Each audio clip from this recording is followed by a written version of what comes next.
À Noël, on parle souvent de retrouver le vrai sens de Noël. On en parlait la semaine dernière au culte.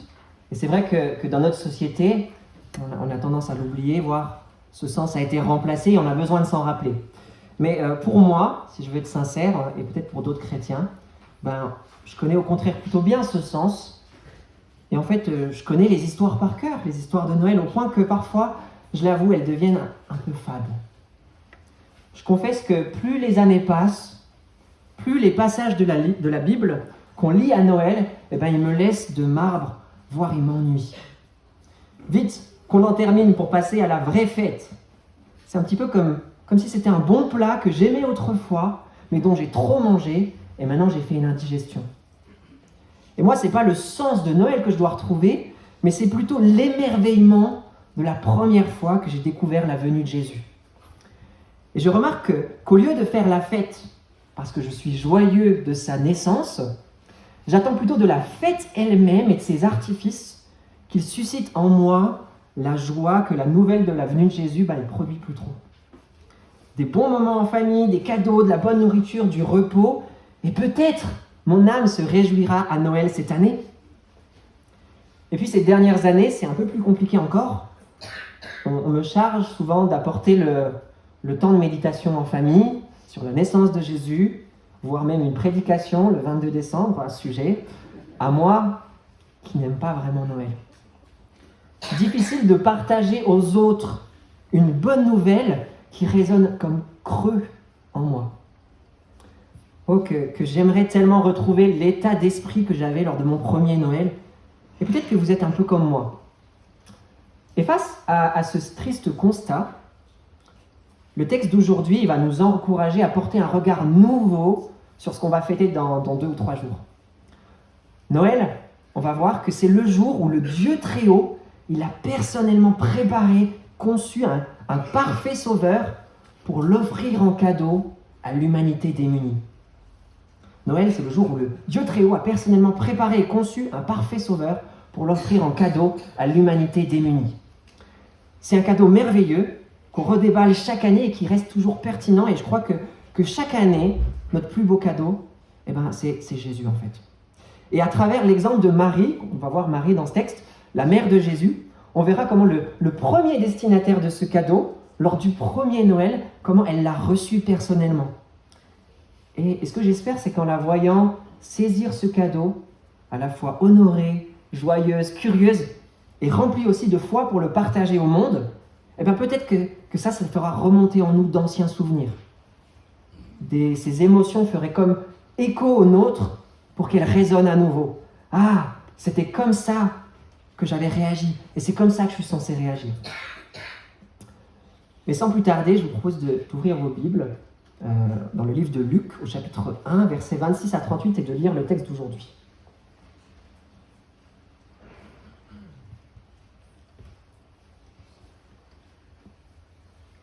Luc 1, versets 26 à 38.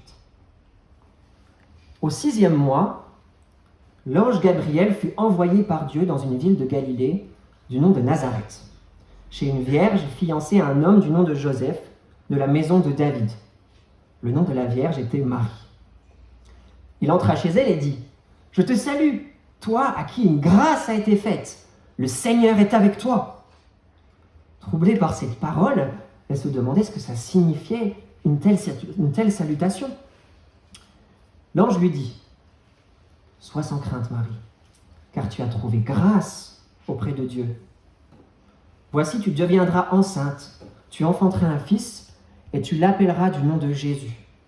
Il sera grand, il sera appelé fils du Très-Haut, et le Seigneur Dieu lui donnera le trône de David son père. Il régnera sur la maison de Jacob éternellement, et son règne n'aura pas de fin. » Marie dit à l'ange : « Mais comment cela se produira-t-il, puisque je ne connais pas d'homme ?» L'ange lui répondit : « Le Saint-Esprit viendra sur toi, et la puissance du Très-Haut te couvrira de son ombre. C'est pourquoi le Saint-Enfant qui naîtra sera appelé Fils de Dieu. Voici qu'Élisabeth, ta parente, a conçu elle aussi un fils en sa vieillesse. Et celle qui était appelée stérile est dans son 6e mois, car rien n'est impossible à Dieu. » Marie dit, « Voici la servante du Seigneur, qu'il me soit fait selon ta parole. » Et l'ange s'éloigna d'elle. Dans la première partie de ce texte, versets 26 à 30, on découvre que Jésus, il n'a pas été offert au grand de ce monde et il ne tient pas sa grandeur de son arrière-plan humain parce qu'il a été uniquement suscité par la grâce de Dieu. En fait, Jésus, c'est un cadeau pur et simple envers les humbles. Et dans le texte qui précède celui-là, qu'on n'a pas lu aujourd'hui, et vu qu'on n'est pas dans une série, on ne l'a pas lu les autres semaines, dans le texte qui précède, l'ange Gabriel, le même ange, il a déjà annoncé une naissance. Et il l'a fait de façon grandiose, c'était la naissance de Jean-Baptiste. Il s'est adressé à l'homme le plus important, le grand prêtre, lors du jour liturgique le plus important, le jour des expiations, à l'endroit le plus important, le saint des saints du temple de Dieu. Et cet enfant est important parce que c'est celui qui vient préparer le peuple à la venue d'un roi. C'est un peu l'émissaire qui marche devant son roi pour préparer sa venue. Et puis là, dans notre texte, 6 mois plus tard, le même ange revient et il annonce une autre naissance. Et cette fois-ci, c'est la naissance du roi lui-même. Ça va être un truc de fou. Eh bien, en fait, pas du tout. C'est assez surprenant parce que Jésus, et la façon dont c'est annoncé, il a le droit à une annonce de naissance au rabais. Jésus, le roi, il va naître d'une jeune fille qui est à peine adolescente, dans un petit village complètement paumé, loin de Jérusalem, à Nazareth, dans une lignée qui est royale, certes, mais qui est déchue, un peu comme un arbre dont le tronc a été coupé et qui forme plus qu'une vieille souche, sans avenir, sans richesse, ni culture, ni pouvoir, tout en bas de la société. Et on peut alors comprendre que Marie, elle soit troublée, verset 29. Outre le fait qu'il y a un ange qui vient de débarquer dans sa maison, je ne sais pas si vous avez remarqué, mais ce sont ses paroles et non l'ange lui-même qui provoquent en elle l'incompréhension et la peur. L'ange, il arrive, verset 28, il lui dit « Je te salue, toi, à qui une grâce a été faite. Le Seigneur est avec toi. » Qui est-elle, elle, pour une salutation pareille d'un ange? Et peut-être qu'elle, elle a même saisi la subtilité de cette formulation. L'ange, quand il dit « Le Seigneur est avec toi », il lui parle de la même façon que Dieu a autrefois appelé Abraham, Jacob, Moïse et même Jérémie à jouer un rôle central dans son plan de salut pour le monde. Dieu sera avec elle, il la bénira et il la protégera, mais cela en vue d'une mission. Oh, le poids angoissant qui est en train de descendre sur les épaules de cette pauvre jeune fille. Des grandes responsabilités. Et on verra plus loin que sa mission, ça va être de porter, d'enfanter, d'élever dans son foyer un roi, le sauveur de l'humanité. Elle est comme le bras de Dieu qui offre son cadeau au monde. Et elle qui est si petite, est-ce qu'elle ne va pas gâcher cet enfant? L'origine d'un roi n'impacte-t-elle pas sa grandeur, surtout dans la mentalité de l'époque? D'ailleurs, il faut noter que Jésus sera critiqué de nombreuses fois pour être le fils du charpentier de Nazareth. Mais en réponse à ça, l'ange il lui dit au verset 30 de ne pas avoir peur. Et puis il insiste, ce choix divin est une grâce de Dieu. C'est-à-dire un cadeau merveilleux qui lui est fait et pas du tout un cadeau empoisonné. Dieu, il a volontairement choisi cette mère fragile, ce contexte pas très reluisant, pour démarrer son œuvre de salut, afin de montrer que tout va venir de lui. Son salut, il ne devait rien avoir à faire avec ce qui fait la puissance et l'orgueil des hommes pécheurs. Sinon, qu'est-ce qu'ils auraient fait? Les hommes, ils se seraient enorgueillis. Ils auraient dit, Jésus, il est grand, parce qu'il est né dans ma famille, une grande famille. On l'a reçu parce qu'on le méritait. Et Jésus, il aurait été réduit.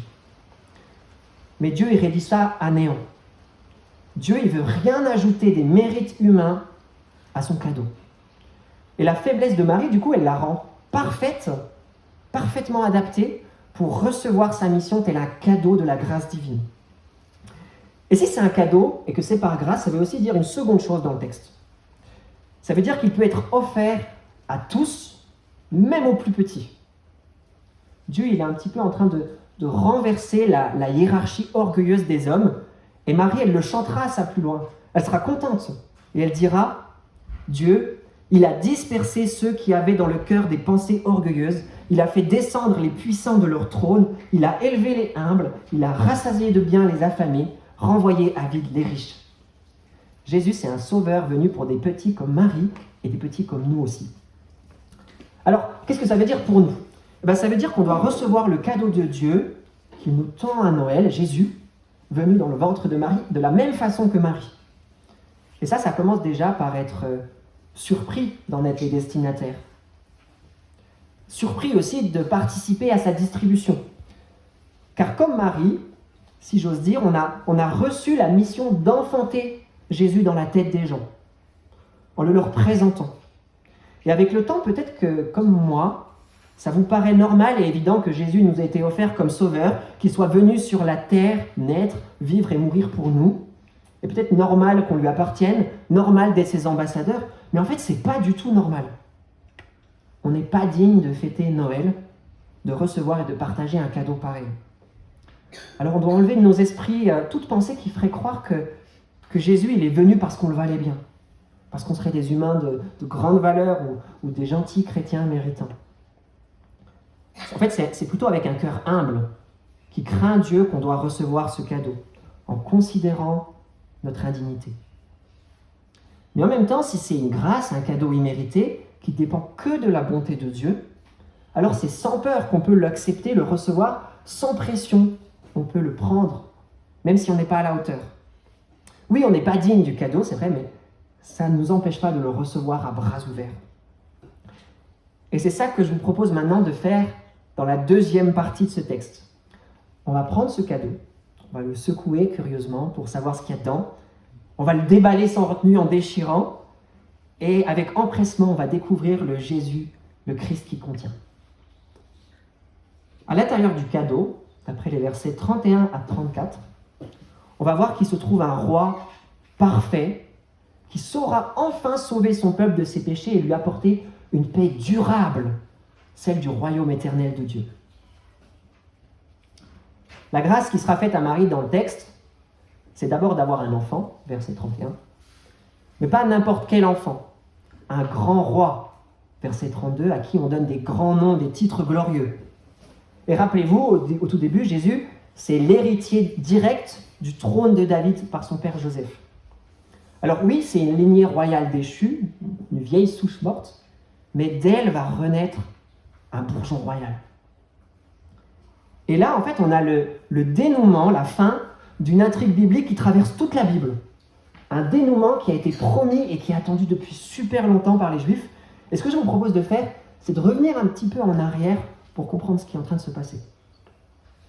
Depuis la rébellion d'Adam contre le règne de Dieu, les peuples pécheurs et rebelles à Dieu sont en proie à la discorde en leur sein et à l'oppression extérieure de leurs ennemis.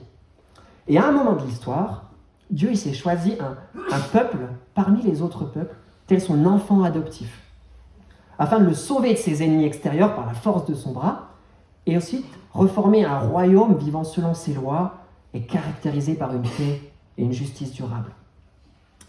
Ce peuple, lui, ce qu'il devait faire, c'était simplement recevoir ça avec foi, aller au combat derrière d'eux en comptant sur la force de Dieu et vivre dans le royaume selon la loi de Dieu.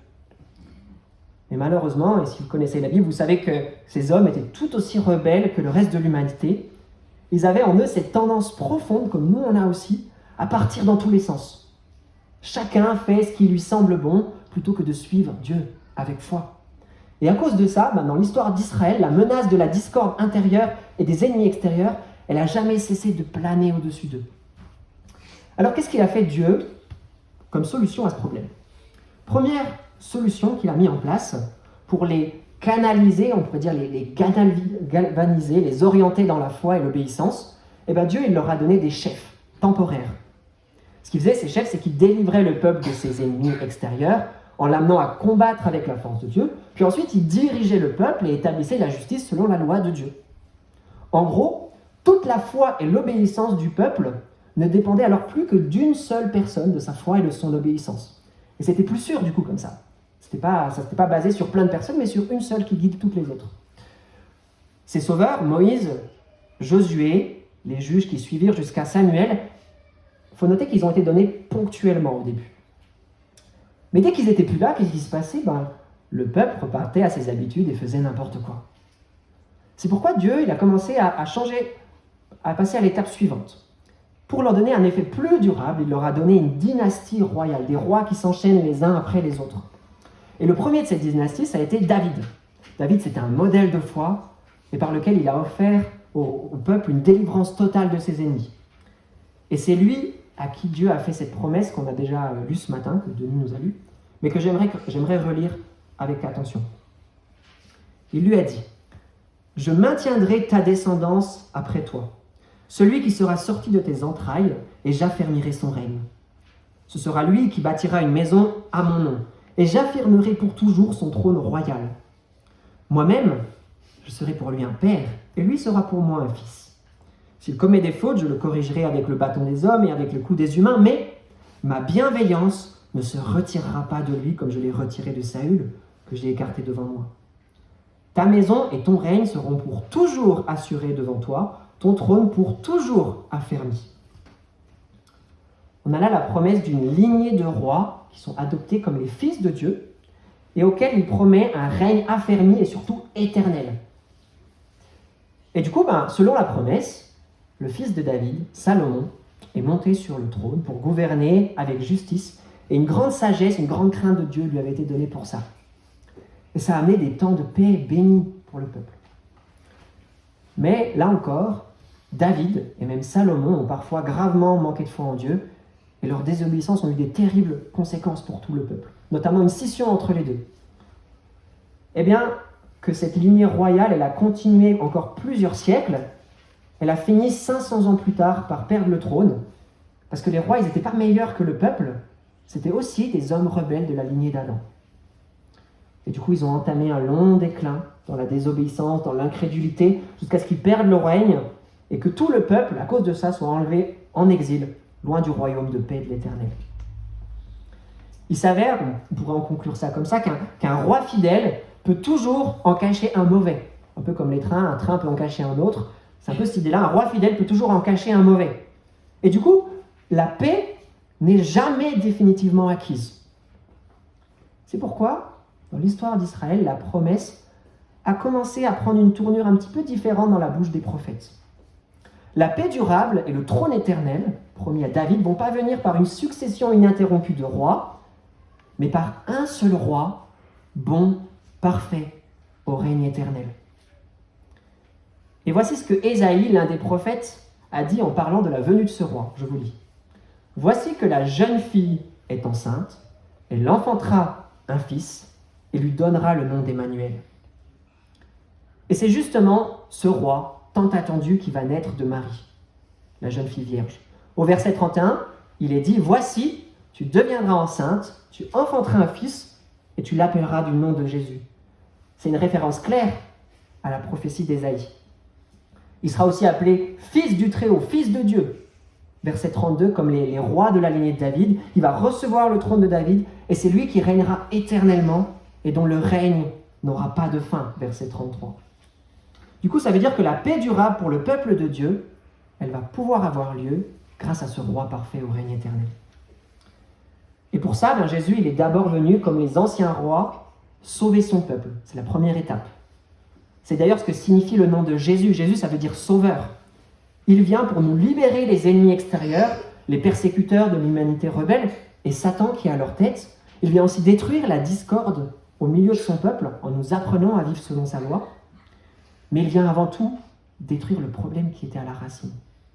Le problème à la base de tout ça, notre cœur dur. Cette tendance rebelle à Dieu qui gangrénait le peuple depuis toujours et qui avait empêché, qui faisait obstacle à la restauration du royaume de Dieu. Jésus, il agit là en bon médecin. Au lieu de traiter les symptômes, il va guérir la maladie elle-même. Pour ça, il s'est chargé de nos fautes. Il a pris notre condamnation en mourant à la croix. Puis, ayant tout payé, il a vaincu même la mort et est ressuscité. Et maintenant, il peut offrir une vie renouvelée à tous ceux qui le reconnaissent comme roi, jusqu'à ce qu'il revienne finalement établir son royaume. une vie en paix avec Dieu, avec le reste du peuple, libéré de nos ennemis et de la discorde. En fait, il accomplit ce qu'aucun roi n'avait réussi à faire avant et n'avait su donner. Voilà, après ce long développement, voilà en gros le Christ qu'on trouve à l'intérieur de ce cadeau quand on le déballe. Et là encore, je vous propose de regarder à Marie pour voir comment on est censé réagir. Au verset 34, il est écrit, elle dit « Comment cela se produira-t-il, puisque je ne connais pas d'homme ?» Là, il ne faut pas confondre ça avec l'expression d'un doute qui voudrait dire à Dieu « Mais Dieu, ça n'a aucun sens !» Non, ça ne veut pas dire ça. En fait, c'est plutôt un cri d'admiration. C'est son émerveillement qui la pousse à vouloir en savoir plus sur comment ce sauveur parfait pourrait être conçu. Son émerveillement, il l'amène à être curieuse, intriguée et à en demander plus. C'est un petit peu comme si vous receviez un cadeau, et vous le déballez, et là, choqué du contenu, vous vous exclamiez « Mais comment t'as pu te procurer une merveille pareille ? Mais c'est fou, c'est exactement ce dont j'ai besoin. Comment t'as fait ?» Voilà ce que veut dire sa question. Et voilà la réaction normale de quelqu'un qui découvre, qui déballe la nouvelle de la naissance de Jésus pour la première fois. Être émerveillé et vouloir en savoir plus. Et ça, c'est aussi l'état d'esprit que j'aimerais cultiver, réactiver pour moi-même et aussi pour vous à Noël. Dieu, comment un sauveur pareil a-t-il pu être conçu ?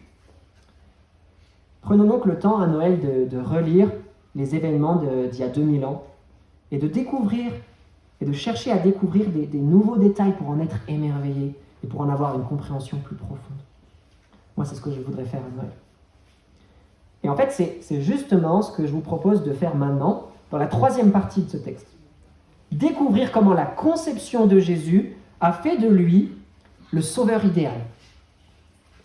Dans le texte, la curiosité de Marie, elle se concentre surtout sur des questions toutes pratiques, matérielles, mais en fait, elle va donner l'occasion à l'ange de répondre à une question un peu plus importante et plus brûlante encore. Comment est-ce qu'un roi pareil, un roi qui va réussir là où tous ont échoué, qui va vivre éternellement, comment un roi pareil pouvait-il naître parmi les hommes ? Est-ce qu'il ne donne pas d'ailleurs l'impression d'être un peu plus qu'humain ? Et au verset 35-37, l'ange répond. Et moi, je trouve qu'il nous fait comme entrer dans le secret de l'atelier divin pour qu'on puisse observer Dieu en train de concevoir notre cadeau, notre Messie. Et là, dans cet atelier divin, qu'est-ce qu'on découvre ?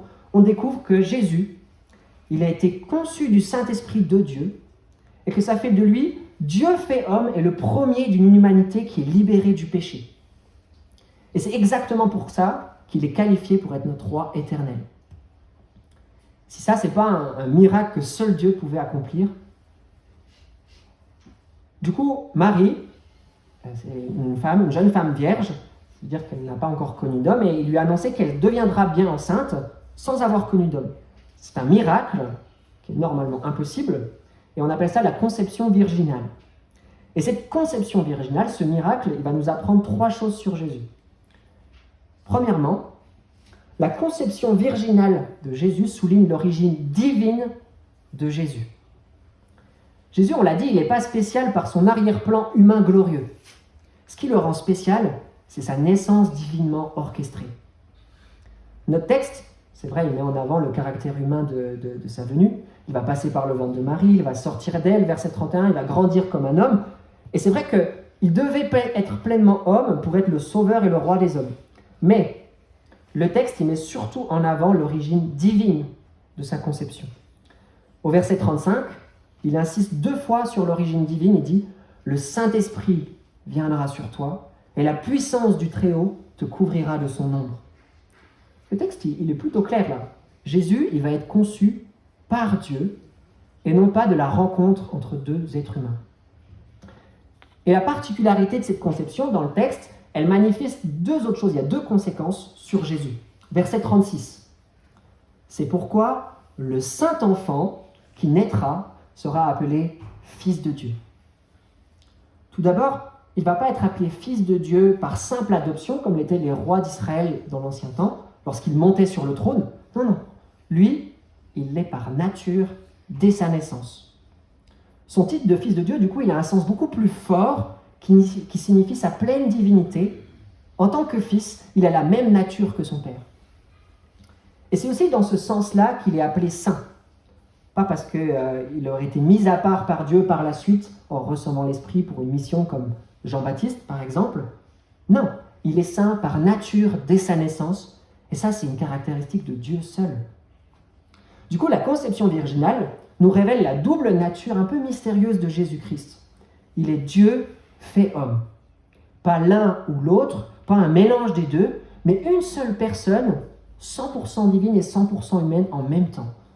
Si ça, c'est pas aussi un miracle qui dépasse la conception virginale.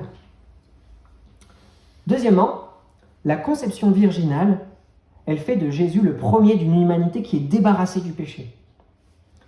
On l'a dit, Jésus, il est saint dès la naissance.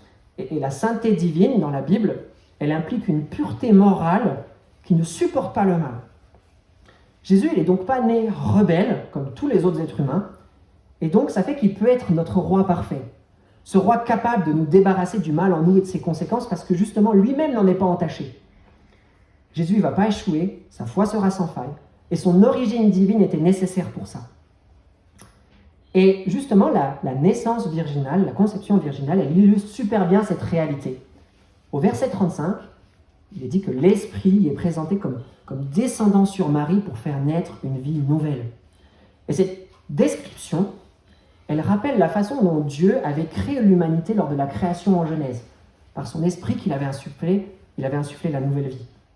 Et du coup, là, on a comme une nouvelle vie qui démarre en Jésus, qui est en quelque sorte détaché de la lignée d'Adam, le rebelle, et Jésus devient un peu le représentant d'un nouveau départ, d'une nouvelle humanité qui n'est pas enfermée dans la désobéissance, dans la rébellion. Et tous ceux qui suivent ce roi, dit la Bible, ils sont mis au bénéfice de cette nouvelle humanité détachée du péché. Par exemple, en 2 Corinthiens 5, 17, il est dit « Si quelqu'un est en Christ, il est une nouvelle création. » Premièrement, on a vu que la naissance virginale soulignait l'origine divine de Jésus. Deuxièmement, qu'elle faisait de lui le premier d'une humanité débarrassée sans péché. Et troisièmement, la conception virginale, elle révèle que Dieu seul pouvait faire venir un salut pareil. Est-ce que l'humanité aurait pu susciter un sauveur comme Jésus ? Clairement pas. Et le miracle de la conception virginale, il appuie ça. En fait, la conception virginale de Jésus, elle vient un petit peu comme le dernier maillon d'une chaîne de naissance improbable dans la Bible. C'est un thème récurrent qui est chargé de sens. En fait, depuis longtemps, Dieu il avait promis que son salut, il viendrait par une descendance humaine, et progressivement dans l'histoire, il a précisé par quelle lignée il allait faire venir ce salut. Mais dès le début, dès la rébellion humaine, la malédiction du péché a rendu les grossesses pénibles et dangereuses. Le monde et les corps sont devenus infertiles, tout a du mal à faire venir la vie, et au contraire, tout se dirige vers la mort. Du coup, là, ça fait que la rébellion humaine et ses conséquences, elles mettent en danger la promesse d'une descendance et donc la promesse du salut. Alors Dieu, pour rendre évident que l'homme rebelle ne pourra jamais se sauver lui-même, il a volontairement fait en sorte que dans les ancêtres de Jésus, il y en a plusieurs qui soient frappés à plusieurs fois d'infertilité. Par exemple, Sarah, la femme d'Abraham, était très âgée, elle avait à peu près 90 ans, elle était ménopausée, et puis Rebecca, la femme d'Isaac, elle était stérile quand la promesse lui a été faite.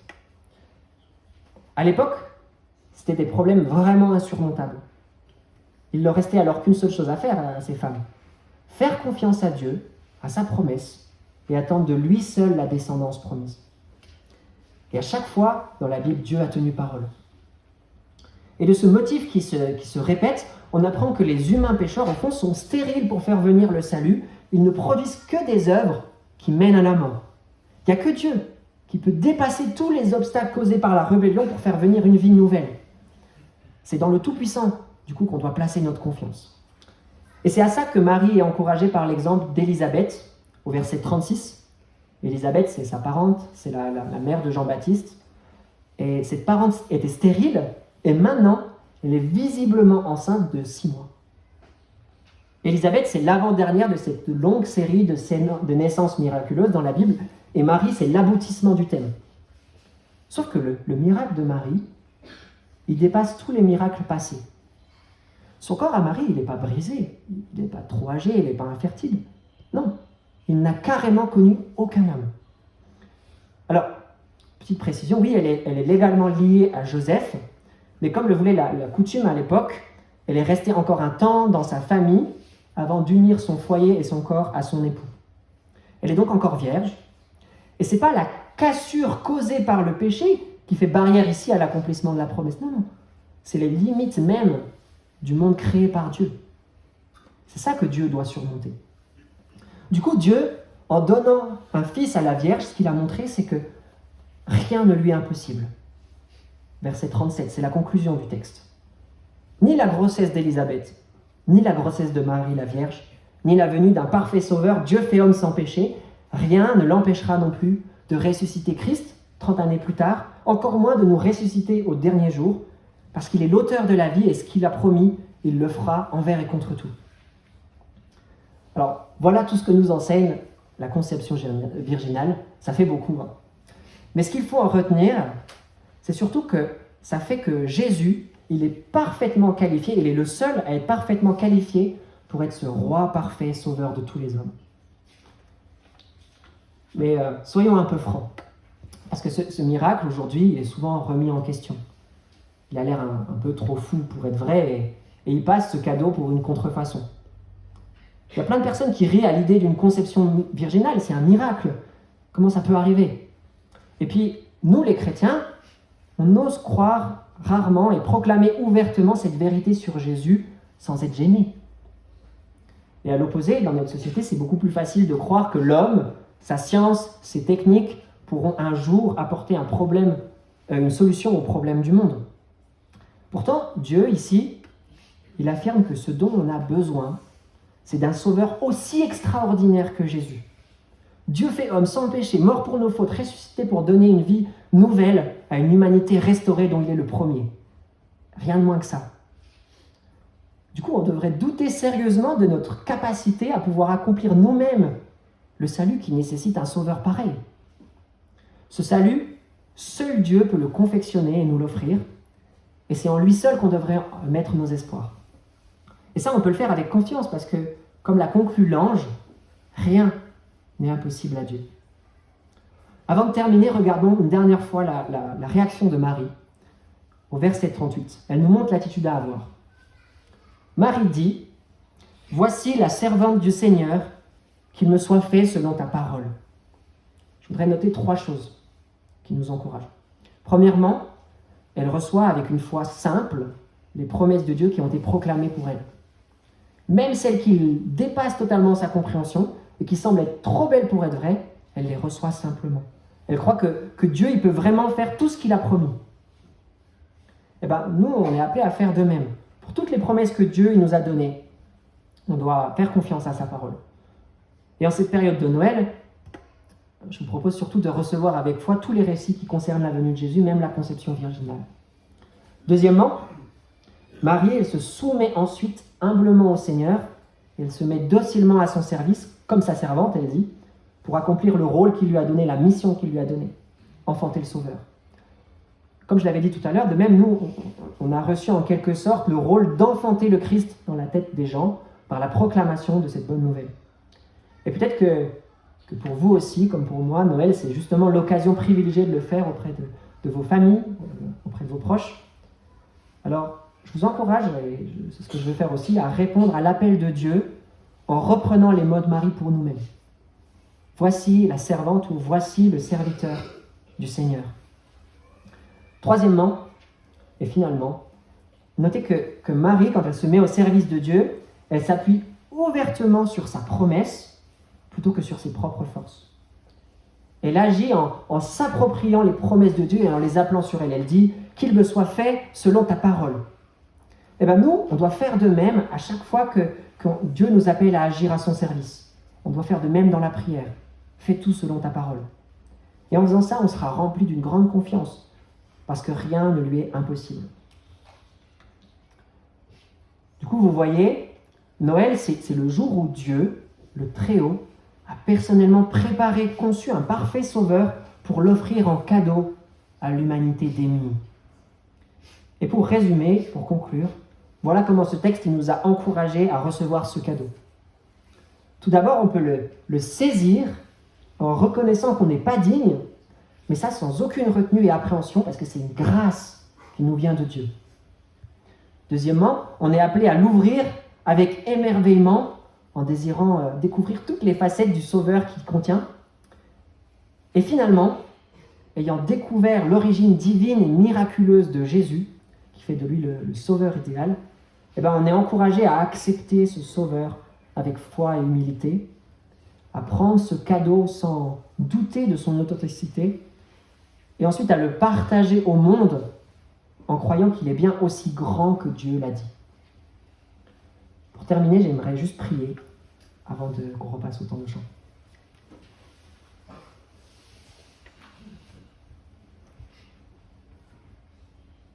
Seigneur, on te remercie pour ce cadeau merveilleux que tu nous offres à Noël et dont on n'est pas digne. Tu nous as donné ton propre Fils pour qu'on puisse espérer à nouveau retrouver la paix éternelle de ton royaume. Je te prie que la fête de Noël soit pour nous l'occasion de recevoir avec foi et émerveillement sans retenue ce cadeau. Pour ceux qui ne l'ont jamais ouvert, de le saisir pour la première fois. Et pour ceux qui ont oublié la joie du premier déballage, comme moi, à se souvenir de la beauté de ton salut. Je te prie que notre connaissance de notre Sauveur, dont l'origine est si mystérieuse, elle soit renouvelée de jour en jour dans nos esprits, afin qu'on puisse ensuite l'offrir avec fierté à tous ceux qui nous entourent. Au nom de Jésus. Amen.